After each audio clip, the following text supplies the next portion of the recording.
I get time to prepare. Yes, because I didn't accidentally sleep last week. Cool. So about a week ago, I'm working on my project, and Flan leans over to me, and he's like, okay, Luke, I've followed you with all this non-gamer stuff. Why are you remaking Five Nights at Freddy's? So I figured I'd give this presentation to do a quick reintroduction of who I am and what I'm working on right now and how I got to this really funny point in development. So, I'm Luke. I run the YouTube channel Games for Non-Gamers. I also have these starter assets on the asset store, which have been doing really well. Extra starter assets. On this YouTube channel, I make these things called non-gamer tutorials, which are all about teaching the basic concepts of games that aren't taught, like moving in all four directions properly and moving your camera correctly, teaching it one axis at a time. I also started with this Five Nights at Freddy's channel, which totally won't come into play later here. And my main project has been this thing called the Non-Gamer Tutorial Creator.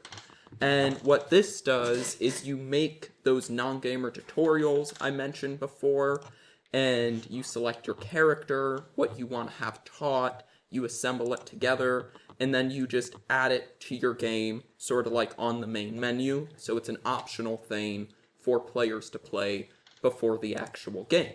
And this generic style of can fit into any game. It's good and it works. And I decided, hey, a really, really, really good target for making a non-gamer tutorial would be the new Five Nights at Freddy's game, which is a very simple first-person adventure game. And the past 3 iterations, the developers at Steelwool Studios have made their games simpler and simpler because I believe, from experience on that old YouTube channel I mentioned, they're targeting this group of Five Nights at Freddy's mascot horror fans who watch games more than play them in general, and then have this barrier in front of them for getting into games because of their complexity. So I kind of wanted to make a really good proof of concept of what if they actually had a non-gamer tutorial before their game? So my plan was to make a generic FNAF Ruin tutorial. I remade their UI here, added in ladders. But what if it was in the game actually? 100% there. What would they do? A friend suggested this, and I started unrealistically plotting this thing with a narrative, like a little prequel thing on the menu, and then reality hit, and I still wanted to, as a friend suggested, make it look like FNAF. And in the Security Breach game, you have this huge open mall area called the Mega Pizzaplex, and it's very iconic to the game.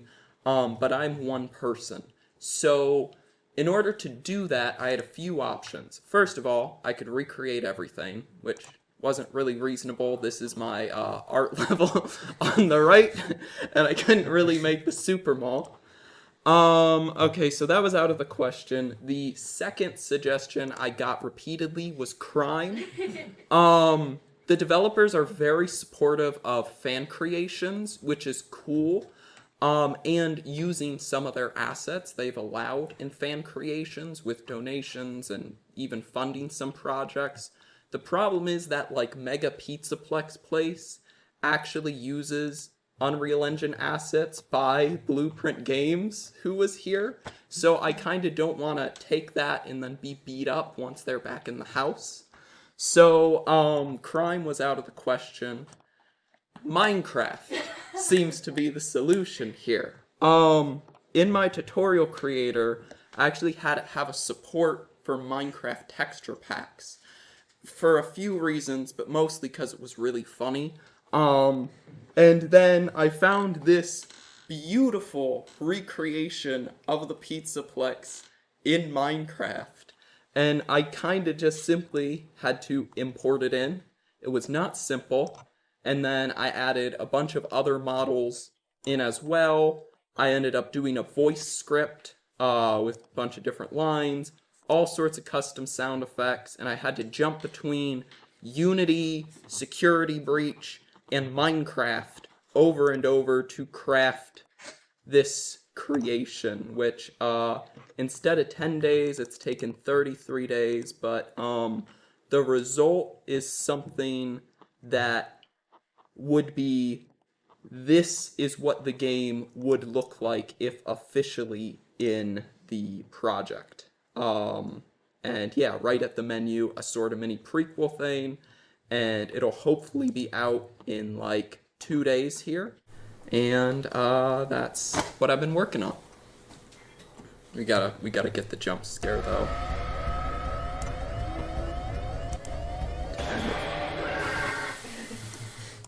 Because it's proper. But yeah. Any questions? Yes.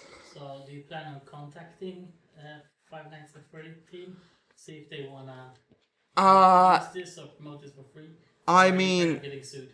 my thing is, I've got some contacts who do actually have connections with the developers, based off my old channel, and I'm planning on making a video about this, which hopefully does really, really well. And, maybe they notice, maybe they don't. Worst case scenario, my project hopefully gets a lot more eyes on it, and same with this non-gamer tutorial creator, because it's FNAF, and it's currently targeting, like, the most vocal, or at least internetly vocal, group of non-gamers I could possibly think of. So, we'll see. It would be cool if I'm their new intern, though. Flan. So you laid out the 3 options and said you picked Minecraft, but did you like sprinkle a bit of crime? Well, Repeat the question. yeah, I'll have to get back to you on that one. What did you say?